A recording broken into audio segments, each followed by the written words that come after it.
नमस्कार साथियों, सृष्टि क्लासेस के ऑनलाइन सेगमेंट पर मैं नितिन शर्मा आप सब लोगों का हार्दिक स्वागत करता हूं। दोस्तों, आज हम एक नई चर्चा करने जा रहे हैं। उससे पहले मैं आपसे गुजारिश करता हूं कि आपको अगर शिक्षा जगत से जुड़ी हुई किसी भी प्रतियोगी परीक्षा से संबंधित कोई न्यूज आती है और आपको उसका सही आंकलन नहीं कर पाते हैं, आपको वो समझ नहीं आती है, तो हमारा चैनल सब्सक्राइब कर लो। और साथ में आपको फ्री ऑफ कॉस्ट जो हमारे यूट्यूब चैनल पे आपके लिए अलग अलग बैचेज चलाए जा रहे हैं, उसके लिए भी आप हमारा चैनल सब्सक्राइब कर सकते हो, चाहे फिर वो फर्स्ट ग्रेड हो, सेकंड ग्रेड हो या वो थर्ड ग्रेड हो, रीट, मुख्य परीक्षा हो, किसी भी तरह की भर्ती के लिए अब हमारी यही मुहिम है कि आपको यूट्यूब पर खूब सारा फ्री ऑफ कॉस्ट कंटेंट दिया जाएगा।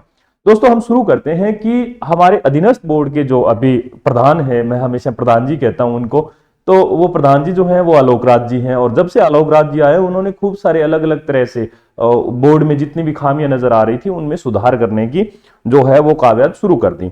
अब नया सुझाव क्या आया उनके पास और उस पर कैसे काम हुआ, इस पर डिस्कस करते हैं।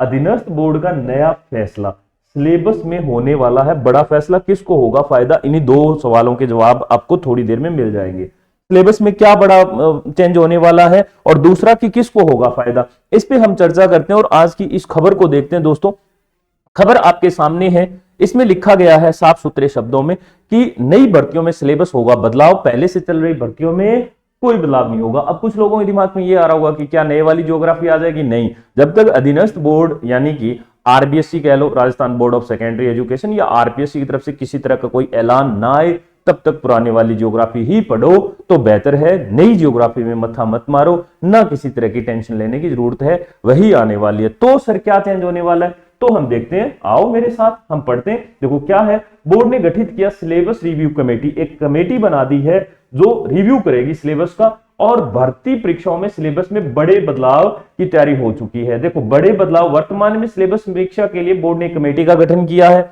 इस कमेटी में कुछ 2 4 5 लोग होंगे।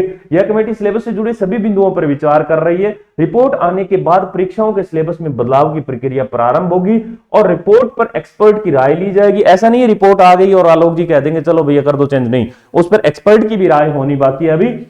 इस आधार पर इस संबंध में अग्रिम कार्यवाही के लिए लिखा जाएगा। नई भर्तियों पर लागू होगा, पहले से चल रही प्रक्रिया, परीक्षाओं में किसी तरह का कोई चेंज नहीं होने वाला है। इस बदलाव, इनमें सिलेबस में बदलाव को लेकर कई तरह के सुझाव आए हैं। देखो क्या है ना, अभी 2 4 5 दिन पहले मैंने आपको एक न्यूज साझा की थी दोस्तों, जो शिक्षा जगत से जुड़ी हुई थी, कि अधीनस्थ बोर्ड ने सभी विद्यार्थियों को कहा है कि आप सोशल मीडिया के जरिए, ट्विटर के माध्यम से, या वहां पे फीडबैक सेशन होता है RMSSB की, जब आप वो साइट खोलते हैं तो वहां पर जाकर आप अपने सुझाव दीजिएगा कि आपको सुझाव में क्या चाहिए। आपको आइडिया भी नहीं है कि आपका एक सुझाव पूरे राजस्थान के लिए अगले 10 साल के लिए कितना काम आने वाला है, तो सुझाव दीजिए। और उन्हीं सुझावों के आधार पर अधीनस्थ बोर्ड इस बात को लेकर मजबूर हुआ है, या आलोक राज जी के ये संज्ञान में आ गई बात कि अधीनस्थ बोर्ड का एक पैटर्न रहा है। दोस्तों, वो पैटर्न आप सब लोग जानते हैं। कौन सा पैटर्न? पैटर्न ये है कि सिलेबस में दे देंगे आर्ट एंड कल्चर, हिस्ट्री दे दिया, और ज्योग्राफी दे दिया, पॉलिटी दे दिया, हिंदी दे दिया, इंग्लिश दे दिया, मैथ दे दिया। अब कहानी ये है कि किसी एक से ही 100 सवाल पटक सकते हैं, क्योंकि इनका जो होता है ना, इनका भार जो होता है, वेटेज जो होता है कि हिस्ट्री से कितना वेटेज आना चाहिए, और ज्योग्राफी से कितना आना चाहिए, पॉलिटी से कितना आना चाहिए, हिंदी से कितना आना चाहिए, ये पहले से फिक्स होना चाहिए। तो जो बच्चा हिंदी माध्यम का है वो आगे जा रहा है, उसे पता है कि 150 में से 5% इंग्लिश के आएंगे, छोड़ देगा, वो 145 पे गेम खेलेगा ना। परंतु उसे इस बात का पता ही नहीं है कि इंग्लिश से हो सकता है 50 आ जाए, अब वो फंस जाता है। नंबर 1 बात, इसीलिए आपके सुझाव बहुत महत्वपूर्ण है। आप मेरे इस वीडियो के लास्ट में देखना, मैंने वो पूरा पैटर्न बताया कि आप अपने सुझाव कहां दे सकते हैं।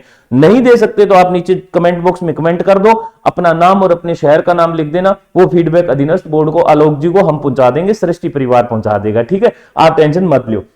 परंतु विचार साझा करना बहुत जरूरी है। अंक आप देखो क्या है, मेन पंगा देख लो आप। तो इसमें सिलेबस में इन बिंदुओं पर होगा खास फोकस। देखो, करंट अफेयर, सरकारी योजनाएं, अभी तक सरकारी योजनाओं का आता पता ही नहीं था साहब, क्योंकि हम तो करंट अफेयर में थोड़ी बहुत पढ़ती थी। ये स्पेशल होगी। राजनीति, पर्यावरण, आपदा प्रबंधन पे भी बात होगी, प्रशासनिक व्यवस्था, आईटी, रीजनिंग व मेंटल, ये आईटी पे कम बात हो रही थी, हो तो रही थी पर इतना नहीं हो रही थी, है ना।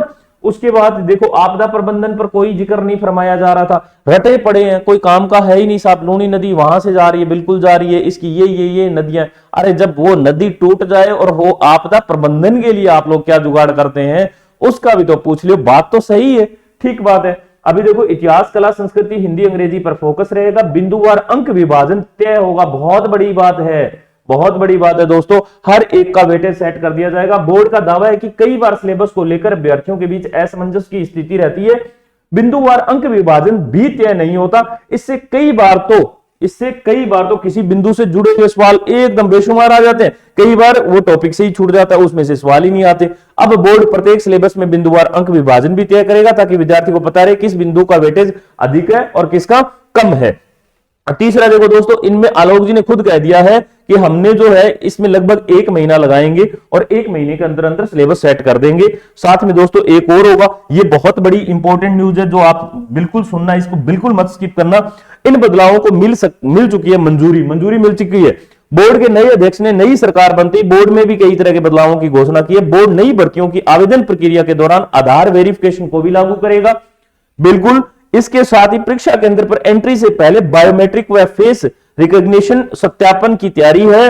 अब सिलेबस में भी बदलाव प्रारंभ हो चुका है, यानी कि भाई साहब आपसे आधार कार्ड मांगेगा, आधार कार्ड का आपका वेरिफिकेशन होगा, तब जाके आपका फॉर्म सबमिट होगा। अब आप वहां पर जब पेपर देने जाओगे तो भाई साहब अंगूठा लगवाएंगे, उंगलियां लगवाएंगे। हाँ, हो सकता है कि आपका फेस रिकॉग्निशन वाला भी मामला सेट हो जाए कि भैया वो जो सेंसर होता है वो पकड़ लेता है कि ये आदमी तो वो नहीं है ना, तो वो फेस रिकॉग्निशन भी होगा, यानी कि उसकी पहचान होगी, साथ में बायोमेट्रिक वाला भी पंगा होगा। तो अब ये पंगा तो नहीं कह सकती, ये तो अच्छा सुझाव है, अच्छा काम है, परंतु अब ये कितना उस स्कूल में हजारों की तादाद में होती है, तो सबसे बड़ा चैलेंज सरकार के सामने या बोर्ड के सामने या वहां के जो प्रशासन होता है उसके सामने ये आने वाला है कि किसी स्कूल में अगर 500 बच्चे आ गए हैं तो उन बच्चों को कैसे लाइनवार वो अपना बायोमेट्रिक करेंगे, या फिर क्लासरूम में बैठने के बाद उन बच्चों का जाके बायोमेट्रिक करेंगे, किस तरह का होगा, ये तो सरकार और इस बोर्ड के हाथ में है, प्रशासन के हाथ में। परंतु अगर इसको लेकर आपके मन में किसी तरह का सुझाव आ रहा है तो कमेंट बॉक्स में कमेंट कर दीजिएगा। हमने पहले भी बहुत सारे सुझाव ऊपर भेज दिए हैं, आपके भी सुझाव जरूर भेजे जाएंगे और हमारे चैनल को जरूर सब्सक्राइब करना। इस वीडियो के साथ हम टारगेट तो करेंगे, कम से कम 50 सब्सक्राइबर आने चाहिए। आपको ये थोड़ा सा परिवार और बड़ा करना है। जिस तरह से स्पीड से वीडियो हमारे वायरल हो रहे हैं, इसी तरह से दोस्तों आप सबका दुआएं और आशीर्वाद बना रहे। बहुत बहुत शुक्रिया, बहुत बहुत धन्यवाद।